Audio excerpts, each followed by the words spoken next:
Hi hello ನಮಸ್ತೆ ಸ್ನೇಹಿತರೆ. ಇವತ್ತಿನ ವಿಚಾರ ಏನಂತಂದರೆ, ದರ್ಶನ್ ಅವರ ಕೊಲೆ ಕೇಸ್ ವಿಚಾರವಾಗಿ ಕೆಲವು ಮಾತಾಡಬೇಕು ಅಂತಂದು ಬಂದಿದ್ದೀನಿ. ಬಹುಮುಖ್ಯವಾಗಿ ನಮ್ಮ ಏನು ಚಿತ್ರದುರ್ಗ ಹುಡುಗ ಇದ್ದಾನೆ, ಆತನಿಗೆ ಆ ಕುಟುಂಬಕ್ಕೆ ಸಮರ್ಪಕವಾದಂಥ ನ್ಯಾಯ ಮತ್ತು ಮುಂದೆ ಆ ಕುಟುಂಬ ಯಾವುದೇ ಸಮಸ್ಯೆಗಳಿಲ್ಲದಂಗೆ ಜೀವನ ನಡೆಸಬೇಕು. ಆ ವಿಚಾರವಾಗಿ ಮೊದಲು ಆ ಕುಟುಂಬ ಸೇಫ್ ಆಗಬೇಕು. ಅದಕ್ಕೆ ಸಂಪೂರ್ಣ ಸಹಕಾರ ಅಗತ್ಯ ಇದೆ. ಅದಾದ ನಂತರ ಇಲ್ಲಿ ಯಾರ್ದು ತಪ್ಪು ಒಪ್ಪು ಅನ್ನೋದು ಬರಲ್ಲ. ಒಂದು ಹೆಣ್ಣಿನ ವಿಚಾರವಾಗಿ ಯಾರೇ ಕೆಟ್ಟದಾಗ ಮಾತಾಡಿದೆ ಆ ಕುಟುಂಬ ಅಥವಾ ಅವರ ವೆಲ್ವಿಷರು, ಅವರ ಸ್ನೇಹಿತರು, ಬಂಧುಗಳು ಯಾರೇ ಆಗಿರ್ಬೋದು ಪ್ರೊಟೆಕ್ಷನ್ ಮಾಡೇ ಮಾಡ್ತಾರೆ. ಮತ್ತು ಸ್ವಲ್ಪ ಜಾಸ್ತಿ ಆಗಿದೆ ಇಲ್ಲಿ. ಅದನ್ನು ಬಿಟ್ಟರೆ ಮತ್ತು ಕಾನೂನು ಏನು ತನಿಖೆ ಮಾಡ್ತಾಯಿದೆ ಒಂದು ನಿಟ್ಟಿನಲ್ಲಿ ಸಮರ್ಪಕವಾಗಿ ಮಾಡುತ್ತೆ. ಮತ್ತು ಇದೆಲ್ಲದಕ್ಕಿಂತ ಹೆಚ್ಚಿನದಾಗಿ ಕೆಲವು ವಿಚಾರ ಮಾತಾಡ್ಬೇಕಂತ ಬಂದಿದ್ದೀನಿ. ಯಾಕಂದರೆ ಇವತ್ತಿನ ವಾತಾವರಣದಲ್ಲಿ ಕೊಲೆಗಳು ಸರ್ವೇ ಸಾಮಾನ್ಯ ಆಗಿಬಿಟ್ಟಿದ್ದಾವೆ. ಜಾತಿ ಧರ್ಮದ ಮಧ್ಯ, ಅಣ್ಣ ತಮ್ಮಂದಿರ ಮಧ್ಯ ಅಥವಾ ಪ್ರೇಮಿಗಳ ಮಧ್ಯ, ಇನ್ನಿತರೆ ಹಣಕಾಸಿನ ವ್ಯವಹಾರದ ಮಧ್ಯ, ಇವೆಲ್ಲವೂ ಕೊಲೆಗಳು ಅನ್ನೋದು ಒಂದು ಮೂಕ ಪ್ರಾಣಿ ಬೆಲೆ ಇದೆ. ಬಟ್ ಮನುಷ್ಯನ ಜೀವಕ್ಕೆ ಬೆಲೆ ಇಲ್ಲ. ಆ ನಿಟ್ಟಿನಲ್ಲಿ ಕೊಲೆಗಳು ಆಗ್ತಾ ಇದ್ದಾವೆ. ಇವನ್ನೆಲ್ಲ ನೋಡ್ತಾ ಬಂದಾಗ ಇದೊಂದೇ ಕೊಲೆನ ವಿಭಿನ್ನವಾಗಿ ವೈಭವೀಕರಿಸ್ತಾ ದೊಡ್ಡ ಮಟ್ಟದಲ್ಲಿ ಏನೋ ಆಗಬಾರದು ಆಗೋಗ್ಬಿಟ್ಟಿದೆ ಈ ಪ್ರಪಂಚದಲ್ಲಿ ಅನ್ನೋ ಒಂದು ನಿಟ್ಟಿನಲ್ಲಿ ಇದನ್ನು ಮಾಡ್ತಾ ಇದ್ದಾರೆ ಅನ್ನೋ ಒಂದು ಅಭಿಮತ ವ್ಯಕ್ತವಾಗ್ತಾ ಇದೆ. ಮತ್ತು ಮೀಡಿಯಾಗಳು ಇಂಥ ವಿಚಾರಗಳಿದೆ ಅದನ್ನೆಲ್ಲ ಬಿಟ್ಟು ದರ್ಶನ್ ಒಬ್ಬರನ್ನೇ ಟಾರ್ಗೆಟ್ ಮಾಡಿ ಈ ವಿಚಾರನ ವಾರಗಟ್ಟಲೆ ತೋರಿಸಿದ್ದೀರಾ.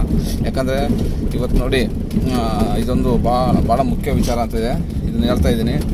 ಸುಮಾರು ವರ್ಷಗಳ ಹಿಂದೆ, ನಮ್ಗೆ ಇನ್ನೂ ಸರಿಯಾಗಿ ನೆನಪಿಲ್ಲ ಅನಿಸುತ್ತೆ, ಸುಮಾರು ವರ್ಷಗಳ ಹಿಂದೆ ಕಂಬಾಲ್ಪಲ್ಲಿ ಅನ್ನೋ ಒಂದು ಊರಲ್ಲಿ ದಲಿತರನ್ನ ಜೀವಂತವಾಗಿ ಸುಟ್ಟಾಕ್ತಾರೆ. ಸುಮಾರು ದಲಿತರನ್ನ ಒಂದು ಮನೇಲಿರೋಂಥ ಗುಡಿಸಲಿರೋಂಥ ದಲಿತರನ್ನ ಮೇಲ್ವರ್ಗದ ಒಂದು ಕುಟುಂಬ ಜೀವಂತವಾಗಿ ಸುಟ್ಟಾಕ್ತದೆ. ಸುಟ್ಟಾದ ನಂತರ ಸುಮಾರು 15-20 ವರ್ಷ ಆದ ನಂತರ ಆ ಕೇಸಿಗೆ ಯಾವುದೇ ಸಾಕ್ಷ್ಯಾಧಾರಗಳಿಲ್ಲದ ಕಾರಣ ಅದನ್ನು ಖುಲಾಸೆ ಮಾಡುತ್ತೆ ಕೋರ್ಟು. ಯಾವುದೇ ಸಾಕ್ಷ್ಯಾಧಾರ ದೊರಕಿಲ್ಲ ಅಂತ. ಇಂಥ ದೊಡ್ಡ ಘಟನೆಗಳನ್ನೇ ಎಂಥ ಕಾನೂನು ಮುಚ್ಚಿ ಹಾಕೋದು. ಯಾಕಂದರೆ ನಮ್ಮ ಕಾನೂನು ಎಷ್ಟು ಬಲಿಷ್ಠವಾಗಿದೆಯೋ ಅಷ್ಟೇ ಸುಲಭವಾಗಿದೆ ತಪ್ಪಿಸ್ಕೊಳೋದಕ್ಕೆ. ಇವನ್ ನಿಟ್ಟಿನಲ್ಲಿ ದರ್ಶನ್ ಅವರು ಮಾಡಿದ್ದೇ ತಪ್ಪಾದರೆ ಶಿಕ್ಷೆ ಆಗಲಿ. ಮತ್ತು ಇನ್ನೊಂದು ದೊಡ್ಡ ವಿಚಾರ ಏನಂತಂದರೆ, ಆ ಕುಟುಂಬಕ್ಕೆ ನ್ಯಾಯ ನೀಡಿ ಚಿತ್ರರಂಗನ ಉಳಿಸೋದು ತಮ್ಮೆಲ್ಲರ ಕರ್ತವ್ಯವಾಗಿದೆ. ಯಾಕಂದರೆ ಇವತ್ತು ಯಾರು ಥಿಯೇಟ್ರುಗಳಿಗೆ ಬರ್ತಾ ಇಲ್ಲ, ಸಿನಿಮಾ ನೋಡ್ತಾ ಇಲ್ಲ, ಎಲ್ಲದೂ ಒಂದು ಕ್ವಶನ್ ಮಾರ್ಕ್ ಆಗಿದೆ. ಹಾಗಾಗಿ ದರ್ಶನ್ ಅವ್ರಿಗೆ ಏನು ಆಗಬೇಕು ಅದಾಗುತ್ತೆ. ಬಟ್ ಚಿತ್ರರಂಗ ಉಳಿಬೇಕಂತಂದರೆ ಆ ಕುಟುಂಬಕ್ಕೆ ನ್ಯಾಯ ದೊರಕಿಸಿ ದರ್ಶನ್ ಅವ್ರಿಗೂ ನ್ಯಾಯ ಸಿಗಬೇಕು. ಈ ಒಂದು ನಿಟ್ಟಿನಲ್ಲಿ ಎಲ್ಲರೂ ಚಿತ್ರರಂಗ ಒಂದಾಗಬೇಕು. ಇಲ್ಲಾಂದರೆ ಚಿತ್ರರಂಗ ಈಗಾಗಲೇ ಎಲ್ಲರೂ ಕೆಟ್ಟದಾಗೆ ನೋಡ್ತಾ ಇದ್ದಾರೆ. ಅದು ಸರಿ ಇಲ್ಲ, ಇದು ಸರಿ ಇಲ್ಲ ಅಂತಂದು. ಮತ್ತು ನೀವು ದರ್ಶನ್ ಅವ್ರ ಪರವಾಗಿ ಯಾರು ಮಾತಾಡ್ತಾ ಇಲ್ಲ ಒಬ್ರು, ಮತ್ತು ವಿರೋಧವಾಗಿ ಮಾತಾಡ್ತೀರ ಎಲ್ಲ. ನೀವು ಆಶ್ಚರ್ಯಕರ ರೀತಿಯಲ್ಲಿ ಅಥವಾ ಕ್ವಶನ್ ಮಾರ್ಕ್ ರೀತಿಯಲ್ಲಿ ವೆಯ್ಟಿಂಗಲ್ಲಿದ್ದೀರಾ. ದಯಮಾಡಿ ಒಬ್ಬರು ಪರವಾಗಿ ಸ್ಟ್ಯಾಂಡಾಗಿ ನಿಂತ್ಕೊಳ್ಳಿ. ಯಾಕಂದರೆ ಇವತ್ತು ಒಬ್ಬ ವ್ಯಕ್ತಿ ಬಿದ್ದಿರೋದಂದರೆ ತುಳಿಯೋರೇ ಜಾಸ್ತಿ. ಅಷ್ಟೆಲ್ಲ ಹೆಸರು ಮಾಡಿ ಏನೋ ಆಗಬಾರ್ದು ಆಗೋಗಿದೆ, ತಪ್ಪದು.